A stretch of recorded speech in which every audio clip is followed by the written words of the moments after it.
In this lecture, I discuss the need for what I call a message algebra. The the, the, the requirements in the doc in this chapter are a little bit fuzzy, but the idea is pretty simple that we need the cells or actors or whatever you want to call them to communicate with one another via some kind of message protocol. Um, and we're talking about a kind of a message protocol that pretty much covers everything that it means to be kind of alive. So it's not just kind of the lower level functioning of a cell or an actor. It's the kind of the entire gamut of things that need to be communicated for logic and reason, for geometry, three-dimensional concepts, objects, their descriptions, their composition and location, some mechanism to solve problems, emotional stuff. So later I'll talk about emotional algebra.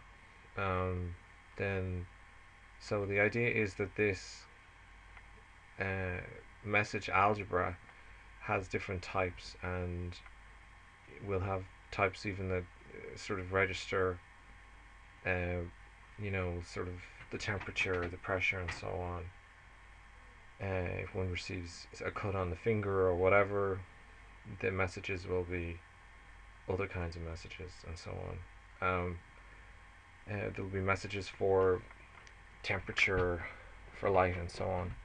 And then the idea is that these messages are moving between the different dedicated actors, and then which are essentially specialized cells, and they all form part of what I call the HOS, or the Human Operating System. The the idea here is that pretty simple, is that this is DNA is seen as a kind of a polymorphic mechanism for creating beings of different shapes and forms, and the cells basically communicate via message types. So that's the sort of the simplest idea. Inside each cell, there will be the complete um, program, which we call DNA, and it will contain all the genetic programs that the person needs.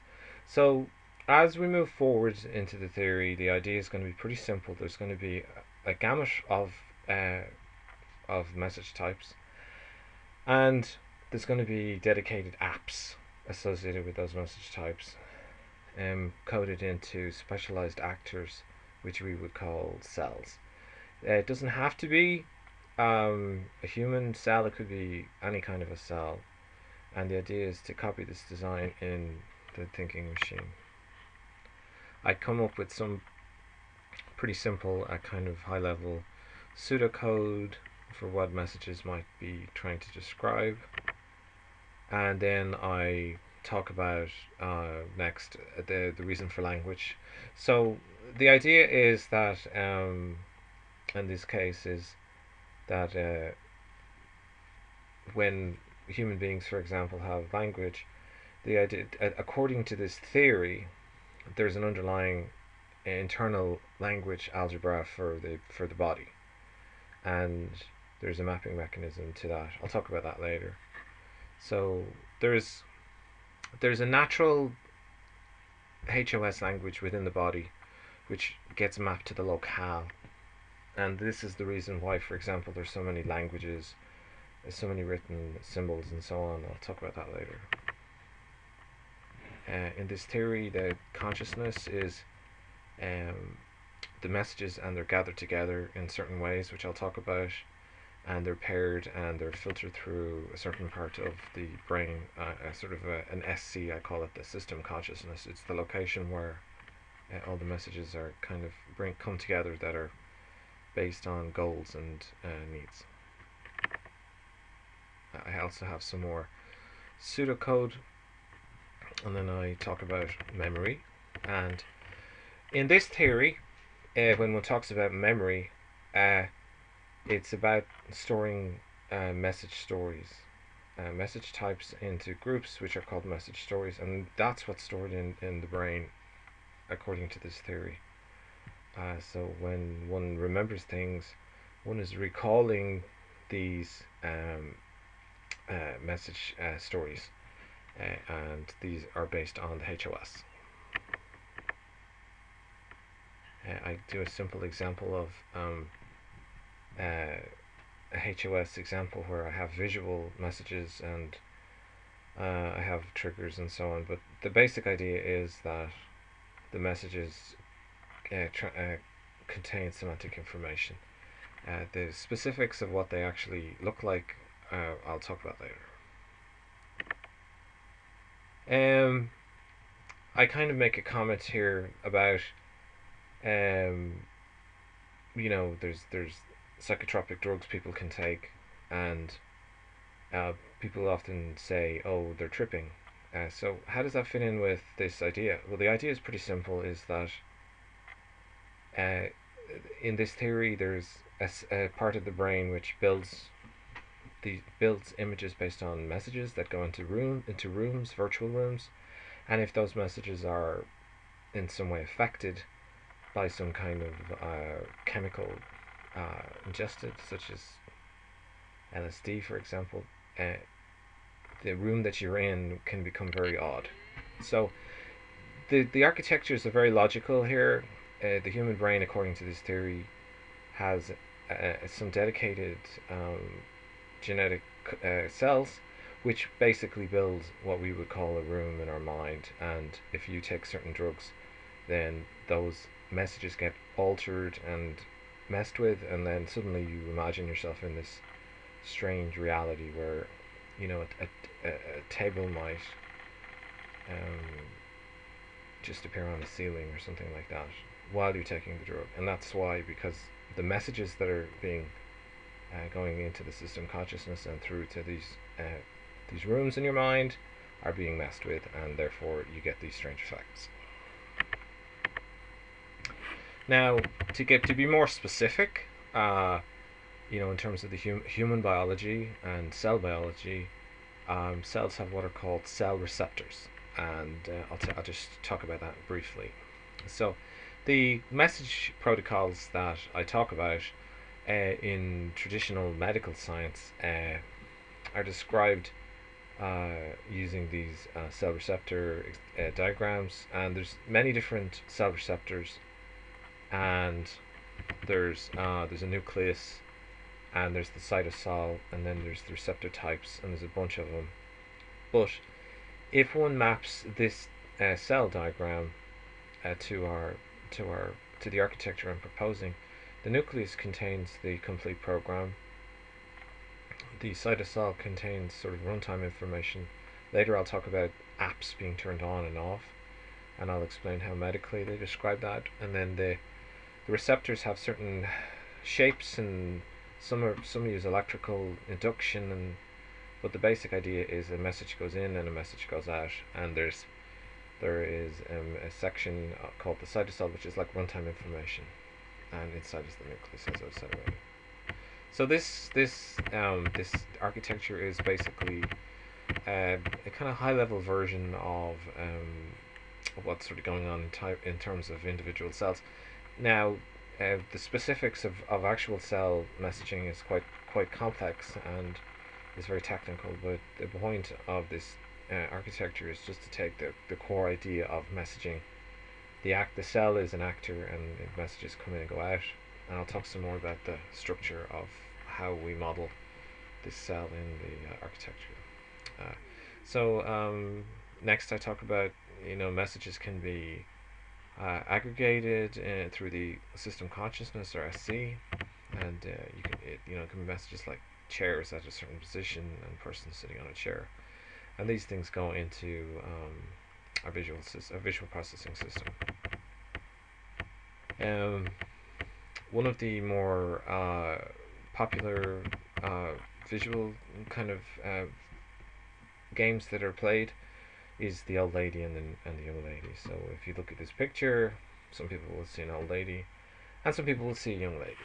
And the basic idea is that if one applies this design pattern to it, one sees one builds, depending on who one sees, one will build different messages. So, for example, one will maybe build a shoes fashion, like a feather and a coat, and from that one might see a young lady, and then in some cases one might produce into the system consciousness a long nose, eye, and see the old lady. So if I see hair, coat, and feather, I see young lady, and but if you see different things, so in your brain, the idea is that there are these messages which are generated and passed through your system consciousness, and they are then used to look up your memory and from there build associations. Um, Another good example is to do with uh, the way the image, just this is a high level discussion of how we process images and sound, and later I'll talk about aggregating different message types. So part of this architectural design is not just to propose messages, but to propose the pairing of certain messages where it makes sense to do so. And a good experiment I saw on a video was um, there was an image, and there were two sounds, two clicks in fact, and then an image flash, and then people were asked by the presenter how many flashes did they see, and everybody pretty much said there were two, and when she took away the sound, um, there was only one image flash, and people couldn't get over that. So so you might say, how did that work? Well, the idea, according to this theory, you get a sound message that comes in, which is a click, and you get another sound message which comes in, which is a click, and then you get one image message, which is a flash.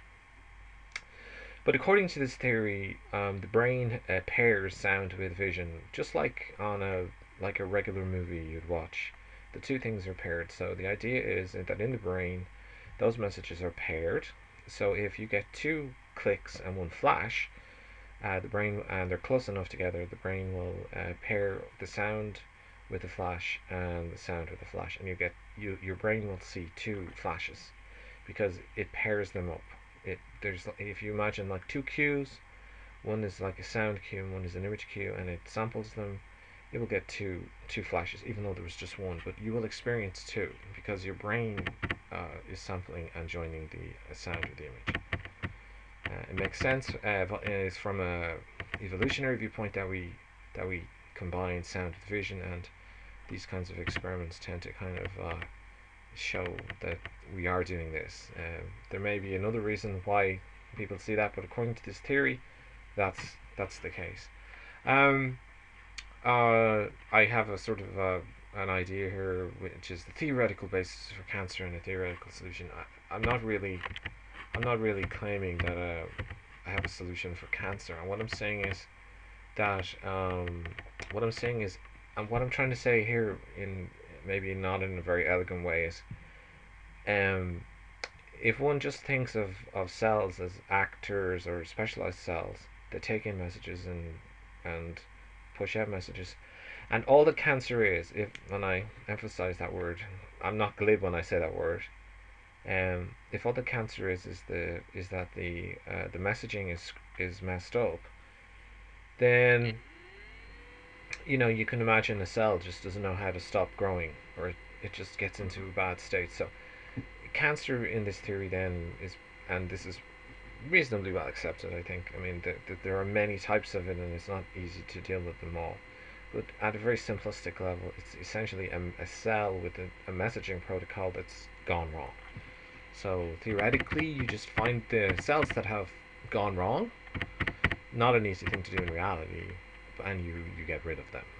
So so I guess what I'm trying to say here is, if we have like a message that's called cell disease, if we can reverse engineer DNA and understand the messaging protocols, then it should mean that we can target the drugs better. So the basic idea here is that an actor in an android should therefore have some kind of cell disease method, which and one should try not to allow cells within an android to end up in a bad way, and there should be a cleanup process in an android if it mirrors this design pattern and not get sort of cancerous android cells. If one understands what I'm trying to say, just that the message protocols don't get screwed up. Um, the other thing that DNA is pretty good at is it seems to have it has obviously a messaging mechanism, but it also has a molecular knowledge base. So a lot of the proteins we eat end up being converted into these other protein. It's almost like a giant protein builder. So I don't think we need to have protein builders in a in an Android, but the basic idea is that the the the codes or the messages should have associated behaviors within the Android. So some kind of a molecular database or some kind of a related behavior to a message. One of the examples that I like to use for why I think uh, this design pattern is a good one for an Android, and I like to the example I always have is when a mother, for example, a pregnant mother has a particular craving, and the baby basically the fetus, the baby messages the mother uh, through through some kind of messaging system, and the mother gets a message, and she'll feel the need to eat a food. That's that I think this is a good example of how a child can message a mother using some kind of molecular messaging system, independent of a body itself messaging itself. Um,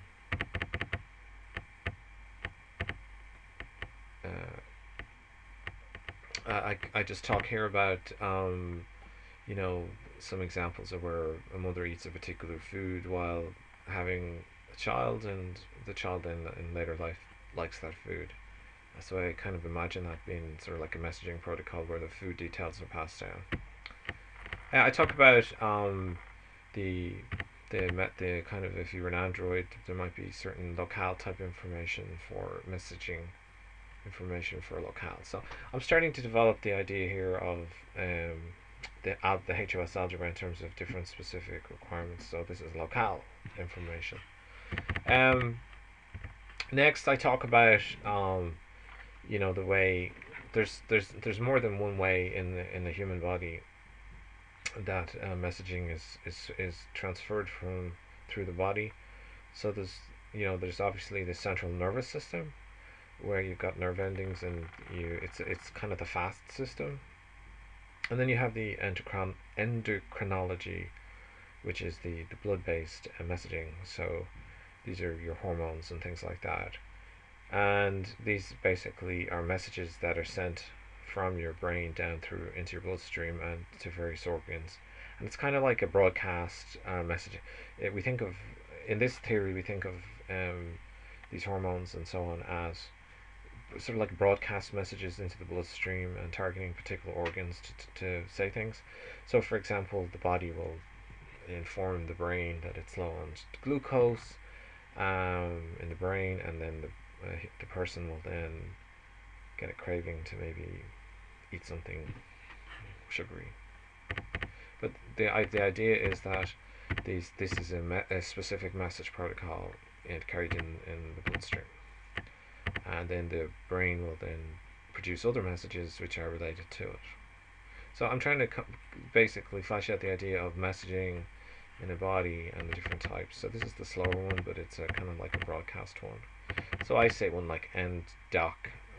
This is just a high level idea. So for endocrine message, low priority, lower glucose, organ X.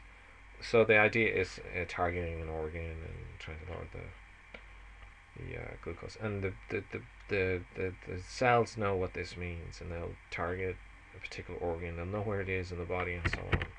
So the idea is that this goes back to the idea that the DNA knows where everything is positioned and how to get to it, and the various routes. And the idea is an android should copy this. I'll talk a little bit about electricity and molecular connections, and I just say that an android should know that. Pretty straightforward. And then this is a kind of an important part of it, which is how do cells know what the messages mean? And later on, I'll go into this in a little bit more detail. But if you just think of some actor cell specialized to do a particular activity, whether software based or whether in actually a person or some being, how does it know that this message has a particular meaning? And the answer is pretty simple. There's there's um, there's a DNA based program in the nucleus, which I've already shown, and the idea is that the genes are basically apps. So we move to kind of this idea of apps. I'll talk about that more later, but the idea is that the cell knows the type of cell it is, it switches on certain apps, and then the apps have certain related messages. Okay? And it's pretty simple design, it's very straightforward. And it could be plankton, it could be protozoa, it could be a dog cell, it could be hair on its back, it could be a human eye cell, anything. It's a cell with a nucleus with certain apps switched on, capable of sending out and receiving certain dedicated message types that it knows how to deal with. Pretty simple architecture. So this raises a pretty interesting point for me in theory, which is when I read Darwinian evolution, um, pretty well accepted, a good theory. But one of the things I think personally that is missing from it is how do certain components know how to do what they do. So, for example, when a cell is replicating, there are these little builders that go from one place to another, and they go from one place and then they connect to, say, a strand of DNA, and they zip along it, and then they complete, and then they go somewhere else. So the actual mechanism, people can say that mechanism has evolved. So I go one step further. I basically say that um, inside all of that movement and coordination is a very sophisticated messaging system. So, for example, if you have a cell that's built, and you have these little kind of robot type builders crawling along structures within the cell, they are receiving and sending messages. So there's a very sophisticated messaging protocol going on inside these cells, and it from the largest animal to the smallest single cell being.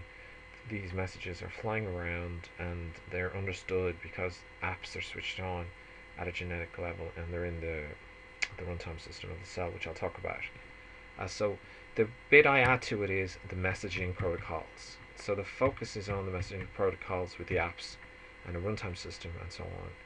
So that's what I kind of would like to add to that architecture proposed by Darwin. Okay, messaging plus apps.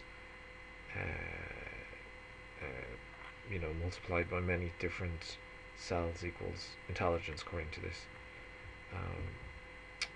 theory.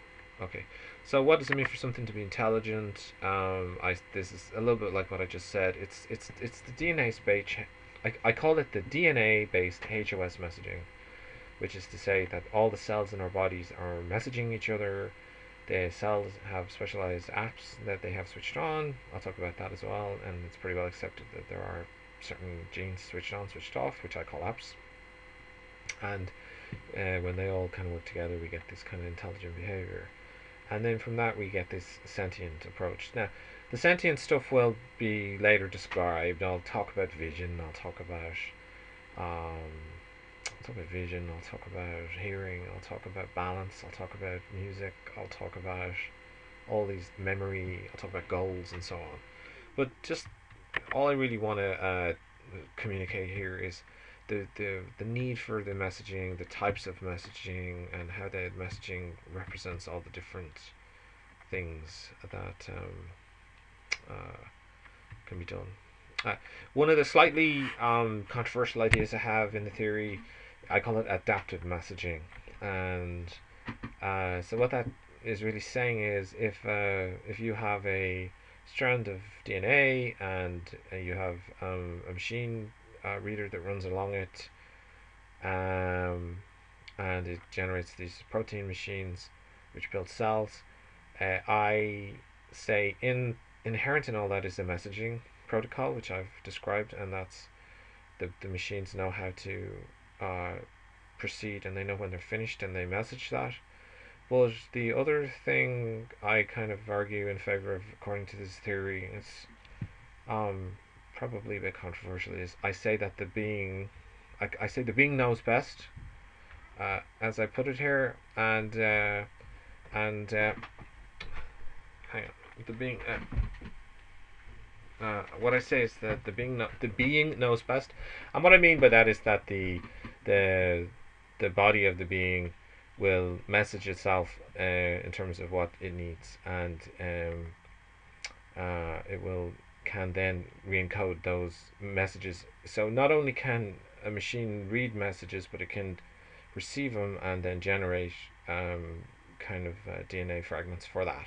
So we can reverse engineer messages that want improvements back into the DNA, not just the random, not just the random fluctuations. So the Darwinian idea is that everything is random and nothing is planned. So I argue in favor of a messaging protocol, which can feed back to low level machinery and re-encode some of those messages into actual DNA code. So it's kind of like a reverse mechanism based on messaging. I'm not saying that all of the improvements that beings have experienced are based on this mechanism, but I do think it's built into our DNA. It's controversial, I know, but that's the idea of this theory. The idea is that an android should use something like this. So if an android has a body and there's a problem and it isn't working, the idea is that it messages itself sort of like a self-improvement message. A simple analogy would be if you had a piece of software and it was crashing, it could message the some central server to say, I'm experiencing this problem, and the message would then be maybe sent there, and there would be some improvement made for the next release of the software. So an Android should therefore be able to message itself if there's a problem, and it should be able to self-improve itself over time. Yeah, if there's a new build of the machine made, it should have a self-improvement messaging system. Um, Now the next idea is that there's neurons, which is pretty well established, and there's many different types of neurons. I do go over these in more detail later. So the idea is, as I've said already, these are sophisticated messaging systems. So these different cells are basically message aggregators, and they do different jobs. I talk about the pyramidal cell later on. I talk about why you might want one and what it could possibly be doing and so on. But think of these structures as aggregating messages in different forms and processing them in different ways, and the nucleus has certain logic inside of it.